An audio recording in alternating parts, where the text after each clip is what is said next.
সারা দেশ বিএনপির বিরুদ্ধে ফুঁসে উঠেছে এবং এইটা একটা অনিবার্য সংঘাতের দিকে অগ্রসর হইতেছে। আমি গত পরশু একটা ভিডিওতে দেখাইছিলাম যে টিনের সালে কাউয়া তারিক জিয়া বলে মিছিল, দেখেন আর একবার।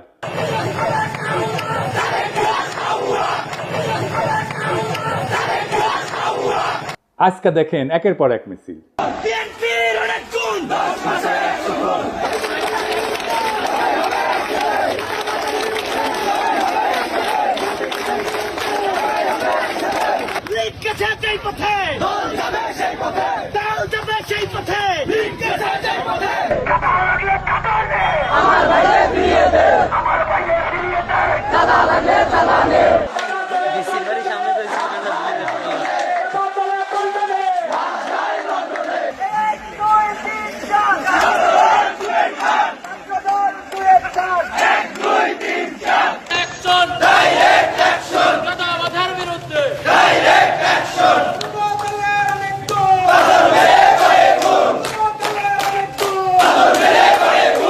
তারেক রহমান বলছেন অন্যায়কারী যেই হোক আমরা প্রশ্রয় দেব না।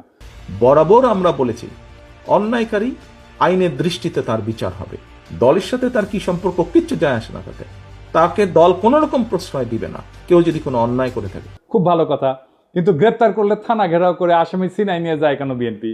এটার উত্তর তো তারেক রহমানকে দিতে হবে। একটা দুইটা না, শয়ে শয়ে এডিটর সাহেব বিএনপি থানা ঘেরাও কিওয়ার্ড দিয়ে সার্চ দেন তো, দেখেন কত জায়গায় থানা ঘেরাও করে বিএনপি আসামি ছাড়াই নিয়ে যাইতেছে। শুধু কি তাই, বিএনপি নেতারা প্রকাশ্যে বলিছে কাউকে গ্রেপ্তার করতে আমাদের অনুমতি নিতে হবে, নইলে থানা ঘেরাও। মানুষ এদেরকে পুলিশে অ্যারেস্ট করতে হলে আমাদের কাছে অনুমতি নিয়ে করতে হবে। এর বাইরে যদি একটা মানুষকে গ্রেফতার করা হয় আমরা থানা ঘেরাও করব সবাই মিলে। আপনারা মব মব কইরা ফেনা তুলতেছেন, কিন্তু আসল মব তো আপনার দলের লোকেরা তৈরি করতেছে। শোনেন কি অবস্থা। প্রতিদিন আমাদের 30,000 টাকার মতো সে নিতেছে। আমি জেনেছি যেটা যে মালিক সমিতির কাছে তারা 5 কোটি টাকা চাঁদা চেয়েছে। এক যুবদল নেতা যাত্রাবাড়ির নাম ফাহিম, আতর্কিতভাবে কয়েকজন লোক আসলো, আয়সা গাড়ি আতর দিয়া দামদম পিড়াইয়া চলে গেল। বাইরে থেকে একটা ইটা মারে, গ্লাস ভাঙে আমাদের শরীরে, বাল বাচ্চাদের শরীরে পড়লে অনেক উইন্ডো জায়গা, এই জন্য আমরা আতঙ্কে যাইতেছি। আমাদের ভোগান্তি হইতেছে, আমরা রোগী নিয়ে যাইতে পারতেছি না, অনেক সমস্যা, এর বিশ্বাস চাই আমরা। একটা মানুষ ফ্যামিলি দোলাই পার নেমে যেতে ওখান থেকে আবার যাত্রাবাড়ি করতে হইব, তাদের ভোগান্তি না। এই পরিস্থিতি আমাকে জানে কোনো নিরাপত্তা নাই, সেজন্য আমাকে ঢুকতে দেয় না। আবার কয় গাড়ি লিয়ে আসলে 5,000 টাকা জরিমানা দিয়ে এবার গাড়ি নিবি, এই ডরে আমরা গাড়ি যাত্রাবাড়ি যাই না, আমরা দোলাই পাত ঘুরে আসি। দুই রকম কথা বললে তো হবে না। আপনারা তো আইন শৃঙ্খলা পরিস্থিতির অবনতি ঘটাইতেছেন, আপনার দলের লোকজনই ঘটাইতেছে। আপনারাই বলেন মব, আর এটা কি থানা ঘেরাও? এটা মব না। আপনার দলের নিজেদের ভিতরে মারামারিতে গত 6 মাসে 43 জন মারা গেছে। নিজের দলের ভেতরে মারামারি থামাইতে পারেন না, প্রফেসর ইউনূসকে দোষ দেন। আবার দেখেন বিএনপি অফিসে কে বা কারা ককটেল মারছে, এটা অতি জঘন্য কাজ হয়েছে, কিন্তু এর রিয়াকশন দেখেন। কিছুক্ষণ আগে বিএনপির পার্টি অফিসে ককটেল মারছে ওই রাজাকারের বাচ্চারা। এই সরকারকে সাবধান করে দিতেছি, কয়ে দিলাম অতিরিক্ত বাড়াবাড়ি করলে সরকার আমরা বয়সি, সরকার নামাইতে 10 মিনিট সময় লাগবো না। এই কুত্তা মার্কা সরকার নামাইতে আমাদের 10 মিনিট সময় লাগবো না, সাবধান করে দিতেছি। কিন্তু আপনার কর্মীদের মনে আত্মবিশ্বাসকে জাগাইছে যে 10 মিনিটে সরকার ফেলাই দিতে পারবে। হ্যাঁ, এতই হেডম তা হাসিনার চোদনে বাংলাদেশের মানুষ 16 বছর ছিল কেন? এই সরকারকে বিএনপি বসাইছে, তো আপনারাই যদি বসাইছেন তাহলে আপনারা এই সরকারের ব্যর্থতার দায় নেন। বিএনপির কিছু কর্মীদের কথা আর কি বলবো, এরা মনে করে কাউরে গালাগালি করে আসলেই তার রাজনৈতিক কর্তব্য পালন করা হয়। রাজনীতি শিখাইতে পারেন নাই নিজের কর্মীদেরকে, কোনটা রাজনীতি কোনটা রাজনীতি না, রাজনীতি কেমনে করতে হয় সেটাও শিখাইতে পারেন নাই। আমি মাঝে মাঝে কমেন্টগুলো দেখি, আপনাদের দেখাই। এই ভিডিওটা আপনারা দেখেছেন না? তারেক রহমানের বিরুদ্ধে যত রকম অপপ্রচার আছে সেগুলো ডিবাঙ্ক করা হয়েছে, মানে সেগুলোর বিরুদ্ধে বলা হয়েছে এবং সেগুলো দেখানো হয়েছে যে এগুলো অপপ্রচার আমি করেছি। আমি সেখানে এসে বিএনপি কর্মী গালাইতেছে, সে ভিডিওটা দেখেই নাই, থাম্বনেল দেখিছে। ওরে কেউ বলছে বা নিজেই বুঝিছে পিনাকির ভিডিও যা যা বিএনপির বিরুদ্ধে আছে তার নিচে গালাগালি করে আসবে। খবরদার ভিডিও কলে দেখবে না, ভিডিও দেখলে পিনাকি ডলার পাবে। তোমরা ভিডিও দেখলে ওই এত বড় লোক হবি যে হাইগার ডলারে পাশা মুসবি। ওই আইসা থাম্বনেল দেখিছে আর কপি পেস্ট মারিছে। এইগুলোই হইতেছে বিএনপির সমস্যা। এইগুলো চলে হুজুগে, ওই যে হুইনা মুসলমান আছে না, এগুলো হুইনা বিএনপি। আর এদেরকেই বিএনপি কন্ট্রোল করতে পারতেছে না। দেখেন কি বলে বিএনপির নেতা, রাজনৈতিক সংগঠন জামাত শিবিরকে উৎখাত করেই ছাড়বে। সে তার নেতার পক্ষ থেকে দ্ব্যর্থহীনভাবে বলতেছে এই শাহজাদপুর, এই সিরাজগঞ্জের মাটিতে জামাত এবং এনসিপি নেতাদের কবর রচনা করা হবে। শুনেন।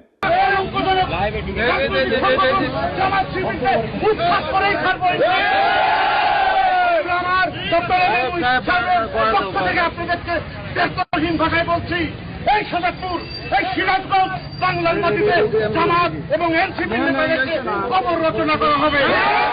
এর নাম হইতেছে আমির হোসেন সবুজ, সাংগঠনিক সম্পাদক শাহজাদপুর উপজেলা বিএনপি। আবার দেখেন তারেক জিয়াকে নিয়ে সন্তান মন্দ কথা বলছে, তাই ছাত্রদল নেতা সদল বলতে যায় বৃদ্ধ পিতাকে শাসাইতেছে।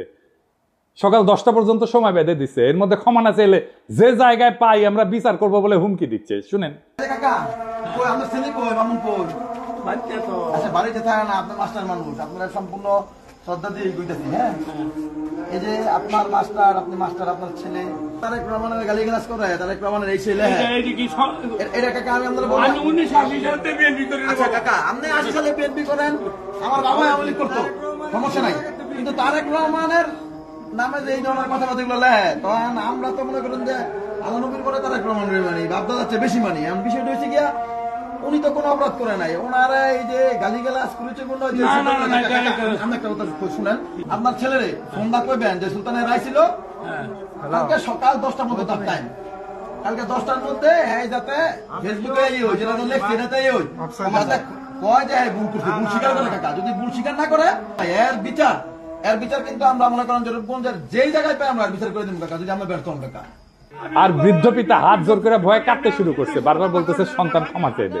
যে নেতায় কাণ্ড ঘটেছে সে বারবার বলছে যে সে এর কারণে সে বহিষ্কার হইতে পারে, কিন্তু এতে তার কিছু যায় আসে না, কারণ জানে বহিষ্কার হইলে তার দল বহিষ্কার প্রত্যাহার করবে আমাদের অগোচরে। এটা সময়ের ব্যাপার, বহিষ্কার কাগজের ব্যাপার। এইবার শুনেন। এটা আমি লাইভে আছি কাকা, একদম মনে করেন যে সারা বাংলাদেশে দেখতেছে আমার নেতা তারেক রহমান দেখতে পারে, আমার বহিষ্কার করতে পারে, আমার কোনো আপত্তি নাই।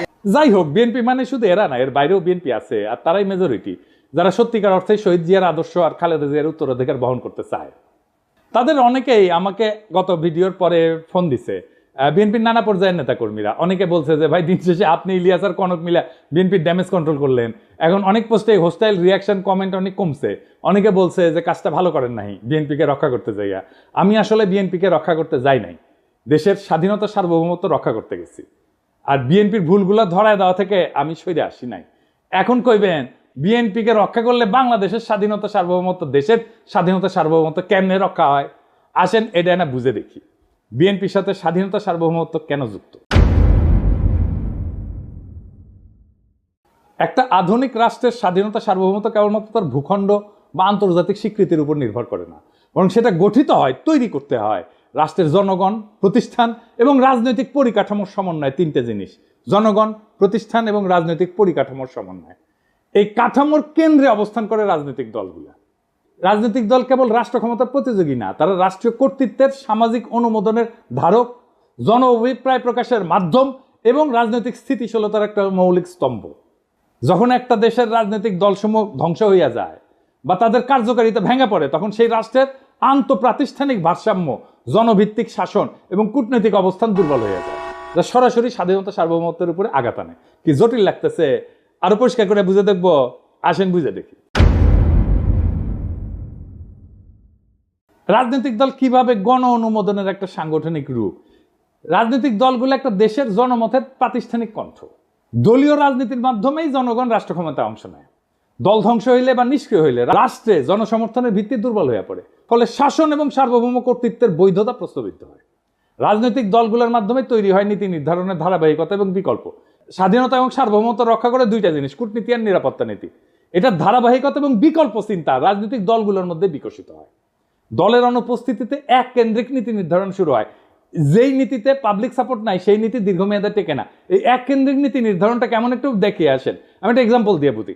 ভারত বাংলাদেশের রাজনৈতিক এবং অর্থনৈতিক স্বার্থ এক, এটাই ছিল হাসিনার কূটনীতিক স্ট্যান্ড। এটা এক কেন্দ্রিক নীতি। ওই যে আলগা মোমেন বলছিল না, ভারতের উন্নয়ন আমাদের উন্নয়ন, ভারতের বিজয় মানে আমাদের বিজয়। শুনেন, আমাদের বিজয় ভারতের বিজয়, বুঝছেন? আমাদের উন্নয়ন ভারতের উন্নয়ন, ভারতের উন্নয়ন আমাদের উন্নয়ন। এই কূটনৈতিক স্ট্যান্ড তো টিকে নাই। এটা হইতেছে এক কেন্দ্রিক নীতি নির্ধারণ। আমাদের সব সম্পর্ক সব নতুন করে করতে হইতেছে না, আগে ইন্ডিয়ার মাধ্যমে হাসিনা রাজনৈতিক সম্পর্ক তৈরি করতে, এবং এই কারণে আমাদের প্রতিষ্ঠানগুলো দুর্বল হয়েছে, আমাদের ব্যুরোক্রেসি দুর্বল হয়েছে, আমাদের কূটনীতি দুর্বল হয়েছে, আমাদের ডিপ্লোমেসি দুর্বল হয়েছে। রাজনীতি প্রাতিষ্ঠানিক ভারসাম্য রক্ষায় কি ভূমিকা রাখে? সুস্থ রাজনৈতিক দলগুলা নির্বাহী, আইন প্রণয়ন এবং বিচার বিভাগের ভারসাম্য রক্ষায় সহায়ক হয়। দলগুলোর অনুপস্থিতিতে রাষ্ট্রযন্ত্রের অঙ্গগুলোর মধ্যে ক্ষমতার ভারসাম্য নষ্ট হয়। এর জন্যই কর্তৃত্ববাদী প্রবণতা তৈরি হয়, যেমন যেটা হয়েছিল হাসিনার আমলে, এবং এর ফলে বৈদেশিক হস্তক্ষেপের পথ উন্মুক্ত করে। আমি কয়েকটা প্র্যাকটিক্যাল উদাহরণ দিয়ে বুঝাই দিতেছি। ইরাক 2003 সালের পর থেকে বর্তমান পর্যন্ত ইরাকে কিন্তু একটা রাজনৈতিক দল ধ্বংস হয়ে গেছে। কোন পার্টি? সেটা বাথ পার্টি। এটা পতনের পর যে রাজনৈতিক শূন্যতা তৈরি হয়েছে, পশ্চিমা শক্তি নির্বাচন ব্যবস্থা চাপাই দিল, নিরাপত্তাহীনতা এবং জাতিগত বিভাজন রাষ্ট্রের ভিতরে সার্বভৌমত্ব কর্তৃত্বকে দুর্বল করে দিচ্ছে, আর রাষ্ট্র হিসেবে দাঁড়াইতে পারতেছে না ইরাক। জাস্ট বাথ পার্টি নাই জন্য, যত খারাপ পার্টি হোক। লিবিয়া গাদ্দাফি শাসনের পরে যে রাজনৈতিক শূন্যতা তৈরি হয়েছে, গাদ্দাফির যে পলিটিক্স ছিল সেই পলিটিক্সটাকে পূরণ করতে পারে নাই। তাই দেশটাতে মিলেশিয়া, বিদেশি হস্তক্ষেপ প্রধান নিয়ন্ত্রক শক্তি হয়ে উঠছে। রাষ্ট্রের সার্বভৌমত্ব আজও পুনঃপ্রতিষ্ঠিত হয়নি। আবার দেখে আফগানিস্তানে মার্কিন দখলদারির সময় তারা তো সাহায্য দিয়েছে প্রচুর, নানা ধরনের কনসালটেন্সি দিয়েছে, মেলা মানুষকে শাসন ক্ষমতায় বসাইছে, নানা শক্তিকে ক্ষমতায় বসাইছে, কিন্তু দেশটা শান্ত হয় নাই, দেশে প্রগতিও হয় নাই, কারণ রাজনৈতিক শূন্যতা ছিল। রাজনৈতিক শূন্যতা থাকলে সেই দেশ যে আগায় না, তালেবান পূর্ব আফগানিস্তান তার প্রমাণ। এখন আগাইতেছে না, এখন আগাইতেছে। কেন আগাইতেছে? কারণ এখানে পলিটিক্যাল ভ্যাকুয়ামটা নাই, আর পূরণ হয়ে গেছে। এটা নিয়ে একাডেমিক অনেক আলাপ আছে, আসেন সেই আলাপগুলো একটু এক এক করে দেখি। গামসির একটা হেজিমনির ধারণা আছে, আমি অনেকগুলো এপিসোডে এটা বলছি। মানে দলগুলা জনগণের মত এবং রাষ্ট্রীয় শক্তির মাঝে সাংস্কৃতিক এবং রাজনৈতিক সেতু বন্ধন তৈরি করে। দল ধ্বংস হইলে এই হেজিমনিক বা কর্তৃত্বের যে ব্লক, এটা ভেঙে পড়ে। ফলে বিদেশি শক্তি এবং স্থানীয় সুবিধাভোগীরা নতুন করে ক্ষমতা নির্মাণে নেমে পড়ে, যেটা হয়েছে আজকে। হান্না আরেন্ডের পাওয়ার ভার্সেস ভায়োলেন্স বলে একটা তত্ত্ব আছে। ওখানে উনি বলছেন যে রাজনৈতিক দলের অনুপস্থিতিতে রাষ্ট্র জন্ম নেয় সহিংসতা নির্ভর প্রশাসনিক ব্যবস্থা, যার উপরে জনগণের কোনো কর্তৃত্ব থাকে না। এতে সার্বভৌমত্ব কেবল প্রতীকী থাকে, কার্যকর থাকে না। আর একজন দার্শনিক আছে ম্যাক্স ভেবার, এটা ওয়েবার বলে অনেকে, এটা উচ্চারণ আসলে ভেবার। তার একটা লেজিটিমেসি এবং অথরিটি বা কর্তৃত্বের বৈধতার তত্ত্ব আছে। উনি বলছিলেন যে একটা রাষ্ট্র কেন চলতে পারে, কেন মানুষ শাসকের কথা মেনে চলে, সেটা বোঝার জন্য আমাদের দেখতে হবে কর্তৃত্বের বৈধতা কোথায় থেকে আসে।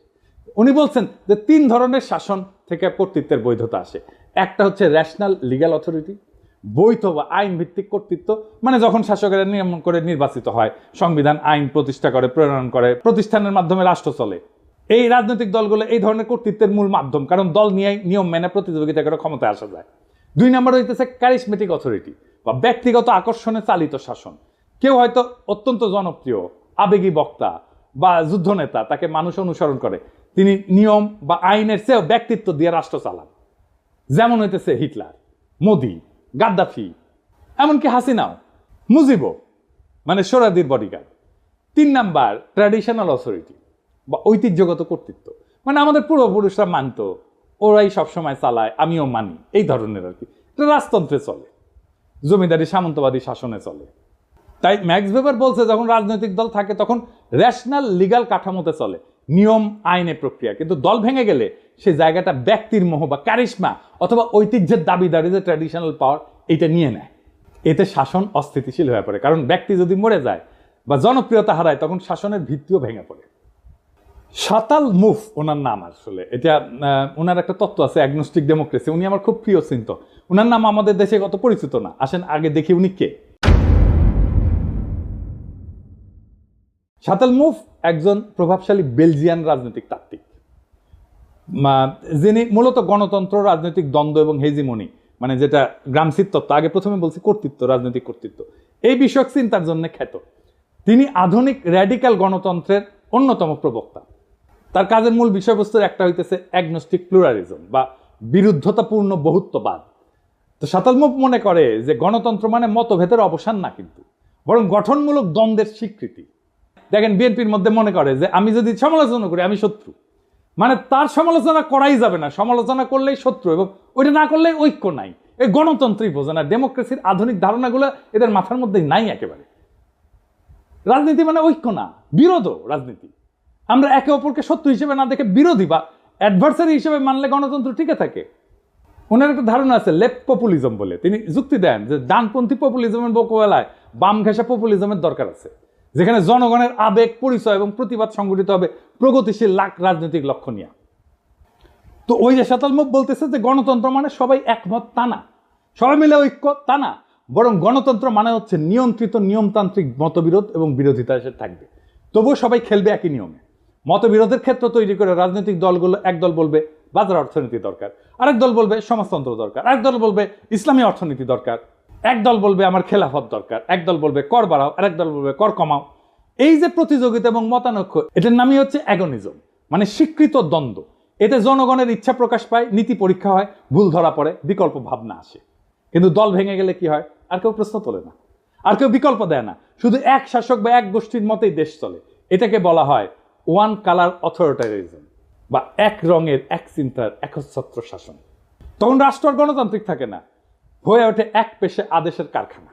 তাই রাজনৈতিক দল ধ্বংস হওয়া মানে কেবল একটা সংস্থা বিলুপ্ত হওয়া না, এটা রাষ্ট্রের গণতান্ত্রিক কাঠামোর অন্তঃসার শূন্য হয়ে যাওয়া, জনগণের প্রতিনিধির কণ্ঠ নিঃশেষ হয়ে যাওয়া এবং রাষ্ট্রীয় পরিসরে শূন্যতার সৃষ্টি হওয়া, যা বিদেশি শক্তি স্থানীয় শোষক শ্রেণীর হাতে রাষ্ট্রীয় নিয়ন্ত্রণের রাস্তা উন্মুক্ত করে দেয়। তাই স্বাধীনতা সার্বভৌমত্ব রক্ষায় রাজনৈতিক দলের বহুত্ব, কার্যকারিতা এবং গণভিত্তি অপরিহার্য। এবার প্রশ্ন উঠতে পারে, বিএনপি কি দায় নাই এই ধরনের ঘটনা ঘটায়? অবশ্যই আছে। বিএনপি বলতেছে তার দলের এই বেপরোয়া লোকদের ঠেকানোর জন্য রাষ্ট্র ক্ষমতায় যাওয়া দরকার। অদ্ভুত কথা, এই তত্ত্ব দিতেছে বিএনপির লোকেরা। বিএনপি কিন্তু এই কাজ করতে গিয়ে জন্ম দিছিল র্যাব, নিজের দলের গুন্ডাদের সামলাইতে পারতেছিল না, তাই র্যাব বানাইছিল। বিএনপির এইসব সোকল্ড ইন্টেলেকচুয়াল ইনফ্লুয়েন্সারদের সাথে কথা বলতে যাওয়াটাও একটা যন্ত্রণা। খোদা তাআলা আমরা এমনই কপাল দিচ্ছে যে নিরেট মূর্খ প্রফেশনালি আনসাকসেসফুল লোকগুলার রেফারেন্স দিতে হয়, একেবারে মূর্খ, কিছু জানে না। ইলিয়াস আমার উপরে খুব খেপা, এই জন্যে খুব চেতিছে। ইলিয়াস কয়, দাদা আপনি এইগুলারে কেন মেনশন দেন? ওদের জীবনের সবচেয়ে বড় পাওয়া পায়ে গেছে, কিন্তু এইগুলো গুরুত্বপূর্ণ, কারণ এরা যে কি মাল সেটা বিএনপির কর্মীদের বোঝা দরকার। তো কারণ বিএনপির কর্মীরা তো ওদের দিকে তাকায় থাকে, ওরা কি লেখে দেখে এবং সেটা অনুযায়ী কাজ করে। তো বিএনপির কর্মীরা বুঝবে না যে সে কাকে ফলো করতেছে, তাকে কে ইনফ্লুয়েন্স করতেছে, সেটা দেখবে না, দেখার দরকার আছে তো ইলিয়াস। তাও আসেন আমি বিএনপি ওয়ালাদের দেখাই, দেখানো দরকার। এটা আমি এইভাবে সব কয়টার বিএনপির অনলাইন কুতুবদের দেখাবো। একটা মানুষ দুনিয়ার জন্য কতটা ইউজফুল এটা বোঝার জন্য আপনি দেখবেন তারে কেউ রিক্রুট করছে কিনা, তাকে কেউ চাকরি দিছে কিনা, তারে কেউ বেতন দিয়া পালে কিনা, সে কি কাজ করে, কি কাজ করে খায়, পেট চালায় কি করে, তার সাথে প্রফেশনালি কে কানেক্টেড, এটা পাবেন আপনি লিঙ্কডইনে। আমি নিজেও একটা ঠাপ খায় এটা শিখেছি। কলে আমার কাছে দাবি করেছিল একজন পিএইচডি আর ইউনিভার্সিটির টিচার, তো ওই লিঙ্কডইনে গেলে কলে আমি বুঝবার পারলাম যে ওই ক্যাঙ্কা পিএইচডি আর ক্যাঙ্কা ইউনিভার্সিটির টিচার। তো বিএনপির এই অনলাইন কুতুব লোকে বলে বিরিয়ানি আলম, কারণ বিরিয়ানির দোকান থেকে টেকা নেয়, সে দাবি করে সে মার্কেটিং করে দিছে তাই টেকা নিছে, ফেয়ার এনাফ। কিন্তু কামটা করে কি, যে এটা কি কোথায় রিক্রুট করে, ওটা উটি আছে, হ্যাঁ, একটা কনস্ট্রাকশন সার্ভিস দেয়, এরকম কোম্পানিতে কাজ করে। কি কনস্ট্রাকশন সার্ভিস দেয় সেটা হইতেছে সে কোম্পানির নির্মাণ সামগ্রী পরীক্ষা করে, যেমন কংক্রিট, অ্যাসফল্ট, মাটি, এগুলোর গুণগত মান নিশ্চিত করে। আর কি, এই অগ্রগতি পর্যালোচনা করে, প্রজেক্টের অগ্রগতি পর্যালোচনা করে, নির্মাণের বিভিন্ন পর্যায়ের নিরাপত্তার দিক যেমন কোড ফলো করতেছে কিনা, এগুলো খুঁটিনাটি পরীক্ষা করে দেখে। তো এই কোম্পানির ব্র্যান্ড মার্কেটিং কনসালটেন্ট নিজেই দাবি করেছে যে ওই ব্র্যান্ড মার্কেটিং কি বুঝে, বানান করতে পারবে, ঢাকা ইউনিভার্সিটির সাংবাদিকতায় পড়ে মার্কেটিং শিখে গেছে, বাবা বড় তালে বড় এসে গেছে। আচ্ছা কাজ করে কি, ওই লিখিছে ও ফটো তুলে ভিডিও বানায়, উরে বাবা কোম্পানির প্রোগ্রামে, এটা হইতেছে ওর কাজ। কোম্পানির ওয়েবসাইট তৈরি করেছে, লোক পাই নাই, ওরা দিয়ে তৈরি করাইছে। কোম্পানির আইটি সাপোর্ট দেয়, অ্যাডমিন সাপোর্ট দেয়, জিমেল সুইট দেয়া মেল ম্যানেজমেন্ট করে। এর মধ্যে ব্র্যান্ড মার্কেটিং কোনটা বলেন তো? আপনারা তো মার্কেটিংয়ে অনেকেই পড়াশোনা করেছেন, বলেন তো কোনটা? আচ্ছা, সবচেয়ে বড় কাজ যেটা করে সেটাই কিন্তু কই নাই, গুগল ড্রাইভে কোম্পানির গুরুত্বপূর্ণ ফাইল আপ করে। আজকের তরুণ ওরে আপনি বস মানবেন? আমার ভিডিওতে অনেক মার্কেটিং ডিরেক্টর, সিইও, কোম্পানির মালিক দেখেন, আপনি ওরা রিক্রুট করবেন মার্কেটিংয়ে, জুনিয়র পজিশনে রিক্রুট করবেন না তো। আমার জীবনে একটাই বিষয় ছিল, হ্যাজাকের ল্যান্টার্ন কেমনে জ্বলে, কারণ পুরা যায় তো, তারপরে কেমনে জ্বলে। এই বিরিয়ানি আলমরা দেখার পরে আমার বিষয়, বিরিয়ানি আলমরা কে বেতন দেয় এই কাম করার জন্য? এই লোক বিএনপির অনলাইন কুতুব, অনলাইন ইনফ্লুয়েন্সার। এরে বিএনপি কর্মীরা দেখে, তারপর যা বলে উগড়ায় দেয় নানা জায়গায়। তো এই বিএনপি গাড্ডায় পড়বে না তো পাশে বাড়ির মোকলেস পড়বে। বিএনপি মনে করেছে যে সবকিছু আগের মতো থাকবে, শুধু যায় রাষ্ট্র ক্ষমতায় বসবে, তারা ধপাস করিয়া ক্ষমতায় বসে রাষ্ট্রযন্ত্র দিয়ে গুন্ডামি থামাবে আর সবকিছু ঠিক থাকবে। পুরা ফ্যাসিস্ট কাঠামো ঠিক থাকবে, শুধু ক্ষমতায় থাকা লোকগুলা বদলাবে। তাইলে তো তাকে আওয়ামী লীগ হয়ে দেশ চালাইতে হবে। পুরা রাষ্ট্র কেমনে চলবে এটা তো হাসিনার ইন্ডিয়া বসে ঠিক করেছে, সেভাবে বানাইছে সবকিছু। সেটা ঠিক রেখা বিএনপি তার মতো দেশ চালাইতে পারবে না? পারবে না। বিএনপিকে এই রাষ্ট্রকে র্যাডিক্যালি বদলানোর চিন্তা করতে হবে। এই বিএনপির 31 দফা অতি দুর্বল রাজনৈতিক কর্মসূচি। আমি শুধু কয়েকটা দেখাইছি, পুরাটা ইচ্ছা করে মায়া করে দেখাই নাই। উচ্চ কক্ষ নিয়ে দেখাইছি না? এত দুর্বল, আপনাদের চিন্তাই ঠিক নাই। আপনাদের রাষ্ট্র নিয়ে সিরিয়াস কোনো চিন্তা নাই। আপনার ক্রিটিসিজম ইন্টেলেকচুয়ালি ডিফেন্ড করতে পারেন না। গালাগালিতে নামায় দেন কর্মীদেরকে। আমি বলতেছি পারবেন না এইভাবে পারলে হাসিনাই ক্ষমতায় থাকতো। হাসিনার একটা বিশাল ইন্টেলেকচুয়াল বাহিনী ছিল, ইন্ডিয়ান ইন্টেলিজেন্সিয়ার ফুল সাপোর্ট ছিল। আপনার কিছু নাই, বাস্তবিকই কিছু নাই। দেখাই দিলাম হাতে নাতে। আপনাদের রাষ্ট্রচিন্তকদের আমার সাথে ডিবেটে বসায় দিয়েন, 5 মিনিটে রণে ভঙ্গে দিবে, টিকতেই পারবে না কোনো আলোচনায়। এটা অহংকার না, এটা রিয়েলিটি। মাইনা নেন এই রিয়েলিটি। শেখ মুজিব কইছিল না শরদ্দীর বদিগার, রিয়েলিটি মেনে নাও ভুট্টোরে। আপনাদের রিয়েলিটি মেনে নিতে হবে। তাহলে বিএনপির কি করা দরকার? আমি বিএনপি করলে আমার বিপুল কর্মী বাহিনীর কর্মসংস্থানের জন্য কাজ করতাম। আমি প্রফেসর ইউনূসের সাথে বসে বলতাম, স্যার আমার 1 কোটি কর্মী আছে, এদের কাজ দিতে হবে, বুদ্ধি দেন, সাহায্য করেন। এদের লিস্ট করতাম, অর্গানাইজ করতাম, ট্রেন করতাম, ফান্ড জোগাড় করে দিতাম। তারপর SME স্মল মিডিয়াম এন্টারপ্রাইজের কাজে লাগাই দিতাম। এরা চান্দাবাজি করে, কারণ কাজ নাই। কাজে ঢুকাই দিতেন, সবকিছু বন্ধ হয়ে যেত, দেশেরও উপকার হইতো। আমি মনে করি এমনকি তারেক রহমানের একটা ফুল টাইম জব থাকা উচিত, উপার্জনের উপায় থাকা উচিত। ব্যবসা না চাকরি। চাকরির অভিজ্ঞতা ছাড়া আপনি পৃথিবীতে আপনার ইউজফুলনেস প্রতিষ্ঠা করতে পারবেন না। উনি যখন রাষ্ট্র ক্ষমতায় যাবেন তখন সেটা বাদ দিবেন। মানুষ যদি দেখে উনি কিছু করেন না, তাহলে রাজনীতি করেন, তাহলে মনে হবে যে আমিও রাজনীতি করব, কিছুই করব না। এবং মানুষ কি মনে করে আসলে আপনাদেরকে, পলিটিশিয়ানদেরকে মনে করে আপনারা চান্দা দিয়ে চলেন। এটা আমার কথা না, একদম জনগণের কথা। আমি দেখাই দিতেছি, শুনেন, দেখেন কি বলে। একটাও কাম করে খায় না, চাঁদা উড়ে খায়। ছোট নেতা চাঁদা উড়ায়, বড় নেতা মালিক হয়ে যায়। সব নেতা চলে 7,000 টাকা দিয়া। কোন নেতা কাম করে কইতে পারবে যে আমি কাম করি না ভাই? সব নেতারা খায় 7,000 টাকা। 7,000 টাকা খাইয়া সব নেতার সংসার চলে। আর বাচ্চা কাছে পড়ালেখা করে 7,000 টাকা দিয়া। ওরা সংসারে যে মার্কেট করে, টাকা পয়সা দিয়ে মার্কেট করে, যে পানিটা কিনে খায় 7,000 টাকা দিয়া। 7,000 টাকা ছাড়া সংসার চলে না। ওরা চিকিৎসা করতে চায় বাইরে বিদেশে চিকিৎসা করতে চায় 7,000 টাকা দিয়া। আপনি খোঁজ নিয়ে দেখেন, যত বড় নেতা হোক এই 7,000 টাকা খাইয়া নেতামি করে। প্রত্যেকটা নেতা 7,000 টাকা খায়, প্রত্যেকটা কর্মী 7,000 টাকা খায়। কোন দলে চাঁদাবাজ থাকবো না বাংলাদেশে। 7,000 টাকা খাইয়া এরা রাজনীতি করে। এখন চাঁদা বন্ধ হইলে রাজনীতি কেউ করবে না। চাঁদা বন্ধ হয়ে গেলে রাজনীতি কেউ করবে না। যে ধান্দা নাই, রাজনীতি করবো কেন? কাম করে খাই। চাঁদাবাজি আছে জড়িত, আপনি খোঁজ নিয়ে দেখেন ভালো মতন। দেখেছেন, রেসপেক্ট করে না তো পলিটিশিয়ানদেরকে। কেন করে না? কারণ আপনাদের মনে করে আপনারা চান্দা দিয়ে চলেন। বিএনপি এখন একটা সন্ধিক্ষণে দাঁড়ায় আছে। সামনে 2টা পথ, একটা আত্মধ্বংসের আর একটা নবজন্মের। আপনি যদি রাজনৈতিক দল হিসেবে জনগণের কাছে ফিরে আসতে চান, তাহলে এই মুহূর্তে আত্মসমালোচনা, কাঠামোগত সংস্কার এবং র্যাডিক্যাল চিন্তার সাহস দেখাইতে হবে।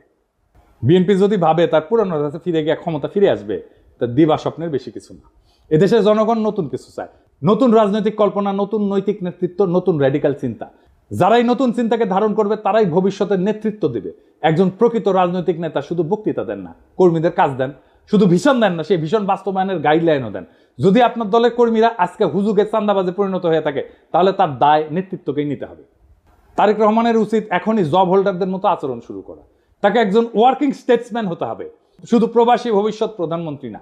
বিএনপির সামনে এখন 3টা বড় কাজ: নিজের কর্মী বাহিনীকে প্রশিক্ষণ দিয়ে উৎপাদনমুখী কাজে লাগানো, র্যাডিক্যাল স্টেট রিফর্ম পরিকল্পনা নিয়ে জনগণের সামনে হাজির হওয়া, আর 3 নাম্বার দলে থাকা ডিজিএফআই চাঁদা খাওয়া, রয়ের টাকা খাওয়া, নব্য দালাল, বেকার, অনলাইন কুতুবদের চিন্তাহীন দৌরাত্ম্য থামানো।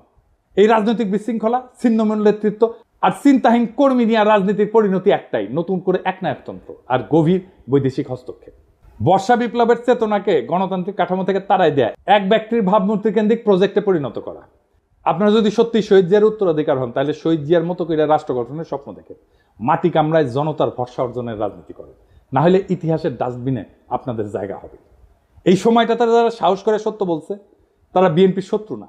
এই হুঁশিয়ারি শোনা না হলে সামনের দিনগুলোতে আপনাদের পতনই কেবল অনিবার্য না, তা হয়ে উঠবে ইতিহাসের এক করুণ ট্র্যাজেডি। সময় আছে, বদলান, নয়তো ইতিহাস বদলায় দেবে আপনাদেরকে।